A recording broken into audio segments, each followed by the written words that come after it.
ఒక విశ్వాసి జీవితంలో రక్షణ పొందాలనుకున్న, ఆత్మ సంబంధమైన క్షేమాన్ని అనుభవించాలనుకున్న, జీవితంలో క్రీస్తు యేసునందు వేరుపారి స్థిరపరచబడి ఫలించాలి అని అనుకున్న అతనికి శ్రమలు, నిందలు, అవమానాలు ఎంత అవసరమో, అవసరమైన శ్రమలన్నీ కూడా దేవుని చిత్తమని మనం గ్రహించాలి.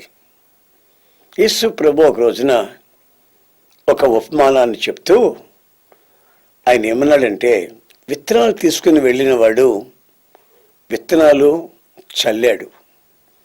కొన్ని బాటలో పడ్డాయి, కొన్ని ముళ్ళలో పడ్డాయి, కొన్ని రాతి నేలలో పడ్డాయి, మరికొన్ని మంచి నేలలో పడ్డాయి.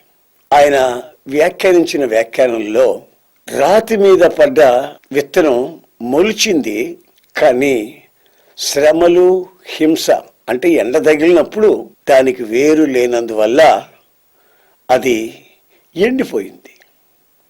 అంటే ఒక విశ్వాసికి హింసలు, నిందలు ఎంత అవసరమో క్రీస్తు యేసునందు వేరుపారి జీవించడం వలన మనం గుర్తించవచ్చు.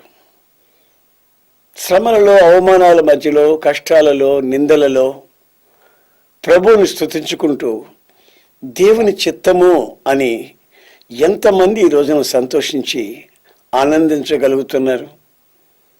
అన్ని సవ్యంగా, క్షేమంగా అన్నీ కలిసి వస్తే అబ్బో దేవుడు ఎన్నెన్నో మేలు చేస్తాడు, మన దేవుడు లాంటి గొప్ప దేవుడు లేడని బ్రేకు బెల్లు లేకుండా సాక్ష్యాలు చెప్తారు.